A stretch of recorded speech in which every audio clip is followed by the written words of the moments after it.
একাদশ শ্রেণী প্রথম সেমিস্টার ইতিহাস বিষয়ের প্রথম অধ্যায়ের গুরুত্বপূর্ণ এমসিকিউ নিয়ে আজকে আমাদের ভিডিও। তাই তোমরা ভিডিওটি প্রথম থেকে শেষ অবধি দেখো। ভিডিওটি ভালো লেগে থাকলে লাইক শেয়ার করে দিও, আর চ্যানেল নতুন হলে চ্যানেলটি অবশ্যই সাবস্ক্রাইব করে দিতে একেবারেই ভুলো না। তো চলে আসছি আমরা প্রথম অধ্যায় একাদশ শ্রেণী ইতিহাস প্রথম সেমিস্টার গুরুত্বপূর্ণ এমসিকিউ। হিস্টোরিয়া শব্দের অর্থ কী? উত্তর, সত্যকে খুঁজে বের করার জন্য অনুসন্ধান করা। 2 নম্বর প্রশ্ন, প্রাক ইতিহাস শব্দটির অর্থ কী? যে সময় মানুষ লিখন পদ্ধতি জানত না। হিস্টোরিয়া শব্দটি কোন দেশীয় শব্দভাণ্ডার থেকে গৃহীত? গ্রিক শব্দভাণ্ডার। হিস্টোরি শব্দটি কোন কোন শব্দভাণ্ডার থেকে গৃহীত? ল্যাটিন ও গ্রিক। কোন যুগের মানুষ প্রথম খাদ্য উৎপাদন করতে শিখেছিল? নব্যপ্রস্তর যুগের। প্রাক ইতিহাস কথাটি প্রথম ব্যবহার করেন কে? পল ত্রুনাল। প্রাক ইতিহাস শব্দের অর্থ কী? প্রাক ইতিহাস ও ইতিহাসের মধ্যবর্তী সময়কাল। ইংরেজিতে ফ্রি হিস্টেরি কথাটি প্রথম ব্যবহার করেন কে? Daniel Wilson. ভারতে ঐতিহাসিক যুগের সূচনা হয় কোন সময় থেকে?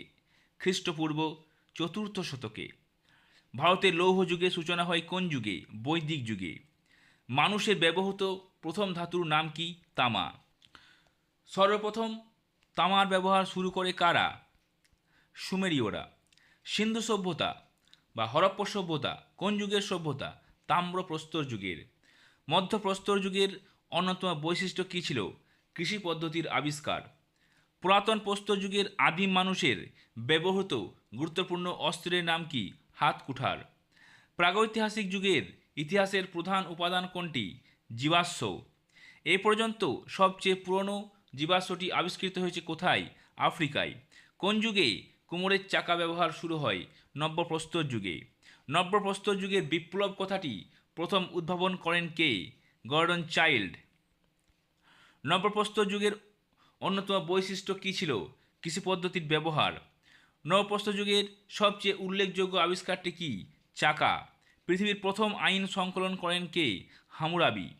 পৃথিবীর প্রথম লিখিত আইন সংহিতা কার? হামুরাবির আইন সংহিতা। চাকা আবিষ্কার করেন কারা? সুমেরীয়রা। কিউনিফর্ম লিপির অপর নাম কি? কোণাক্ষর লিপি। সুমেরীয় লিপির অপর নাম কি? কিউনিফর্ম। কোন সভ্যতার মানুষ প্রথম লিপির আবিষ্কার করেন? সুমেরীয় সভ্যতা। কোন সভ্যতার মানুষ প্রথম লিখন পদ্ধতি আবিষ্কার করেন? সুমেরীয় সভ্যতার মানুষ। প্যালিওগ্রাফ কী ধরনের বিদ্যা? লিপির বিষয়বস্তু অধ্যয়ন বিদ্যা। অ্যাপিগ্রাফি বলতে কি বোঝো? লিপি উৎকীর্ণ বিদ্যা। জিগুরাত কথাটির অর্থ কী? স্বর্গের পাহাড়। মেসোপটেমিয়ার মন্দিরগুলিকে বলা হয় কি? জিগুরাত। কোথাকার প্রাচীন রাজাদের ফেরাও বলা হতো? মিশরের। মমি কি? মিশরের পিরামিড সংরক্ষিত রাসায়নিক পদার্থ মাখানো রাজাদের মৃতদেহ। পিরামিড কি? মিশরের রাজাদের সমাধি। অশোকের শিলালিপির পাঠোদ্ধার করেন কে? জেমস প্রিন্সেপ 1837 খ্রিস্টাব্দে। সোহগড় তাম্রলিপি আবিষ্কৃত হয়েছে কোথায়? ভারতে।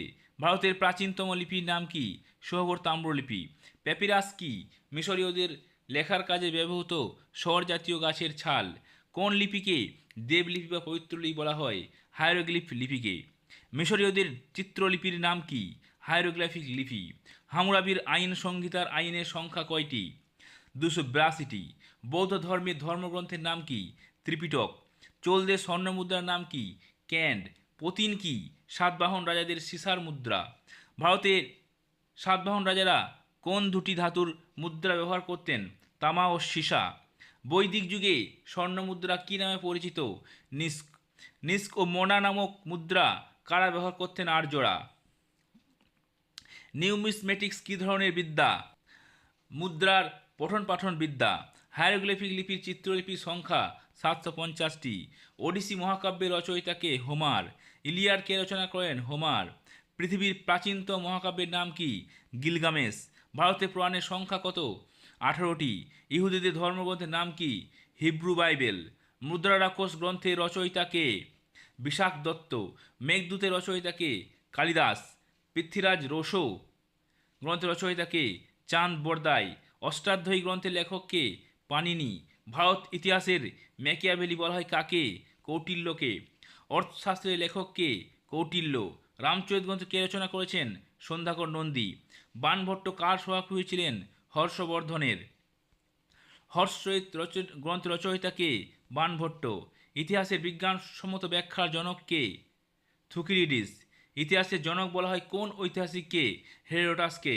রাজতঙ্গিনী গ্রন্থের আলোচ্য বিষয় কি? খ্রিস্টীয় সপ্তম দ্বাদশ শতকের কাশ্মীরের ইতিহাস। রাজতরঙ্গিনী থেকে কোন স্থানের ইতিহাস জানা যায়? কাশ্মীরের। তরঙ্গিনী কার লেখা? কল্হণের। প্রাচীন ভারতের প্রথম প্রকৃত নির্ভরযোগ্য ইতিহাস গ্রন্থের নাম কি? রাজতরঙ্গিনী। অল বিরুনির ভারত সংক্রান্ত গ্রন্থটির নাম কি? কিতাবুল হিন্দ। ফাহিয়েনের লেখা গ্রন্থের নাম কি? Si Yuki. Wealth of Nation গ্রন্থের রচয়িতাকে? Adam Smith. ইন্ডিকা রচয়িতাকে? মেগাস্থিনিস। ভারতে সাবঅল্টার্ন স্টাডিজ গ্রন্থ প্রকাশ করে কে প্রথম নিম্নবর্গের ইতিহাস চর্চা শুরু করেন? রঞ্জিত গুহ। নিম্নবর্গের ইতিহাস চর্চা বলতে কি বোঝায়? সাধারণ খেটে খাওয়া মানুষের ইতিহাস। আমির খসরু কে ছিলেন? সুলতানি যুগের বিখ্যাত ঐতিহাসিক। তারিখি ফিরোজ শাহী গ্রন্থের লেখক কে? জিয়াউদ্দিন বরণী। জিয়াউদ্দিন বরণী রচিত দুটি গ্রন্থ কি কি? ফতোয়া জাহাঙ্গীরি ও তারিখি ফিরোজ শাহী। হিন্দুস্তানি তত্ত্বাবধায়ক বলা হয় কাকে? আমির খসরুকে। আমির খসরু রচিত গ্রন্থটির নাম কি? কিরান উস সাদাইন। হিজরি সাল শুরু হয় কবে? 622 খ্রিস্টাব্দে। ইতিহাসের রৈখিক কালচেতনা কি? অতীত থেকে বর্তমানের দিকে ইতিহাসের ধারাবাহিক গতি। আর্নল্ড টয়েনবি লিখিত বিখ্যাত গ্রন্থের নাম কি? A Study of History. শকাব্দ কে চালু করেন? শকাব্দ চালু করেন কনিষ্ক। প্রবাহমান কাল বলতে কি বোঝো? সূচনা থেকে সমাপ্তি, পূর্বের দিকে রৈখিক ধারার কালের অগ্রগতির ধারণা। আবর্তনশীল সময়ের ধারণা কি? ইতিহাসের সময় ও ঘটনা চক্রাকার আবর্তন। ইতিহাসের পূর্বীকরণ বলতে কি বোঝায়? ইতিহাসের পর্ব বিভাজন। ব্রিটিশ ঐতিহাসিক জেমস মিল ভারতের ইতিহাসের যুগ বিভাজন কীভাবে করেছেন? হিন্দু যুগ, মুসলিম যুগ ও ব্রিটিশ যুগ। কোন সময়কাল আদি মধ্যযুগ হিসেবে চিহ্নিত? 650 থেকে 1206 খ্রিস্টাব্দ। আল তামিরা গুহা কোথায় অবস্থিত? স্পেনে। গিলগামেশ কোথাকার মহাকাব্য? মেসোপটেমিয়া। তো এই ছিল বন্ধুরা ক্লাস 11-এর ইতিহাস বিষয়ের প্রথম অধ্যায়ের গুরুত্বপূর্ণ এমসিকিউ। তোমরা অবশ্যই এগুলো প্র্যাকটিস করে যাও। এখান থেকে তোমরা প্রথম অধ্যায়ের সকল প্রশ্নই কমন পেয়ে যাবে। ভিডিওটি প্রথম থেকে শেষ হয়ে দেখার জন্য তোমাদেরকে সকলকে অসংখ্য ধন্যবাদ। জয় হিন্দ, জয় ভারত।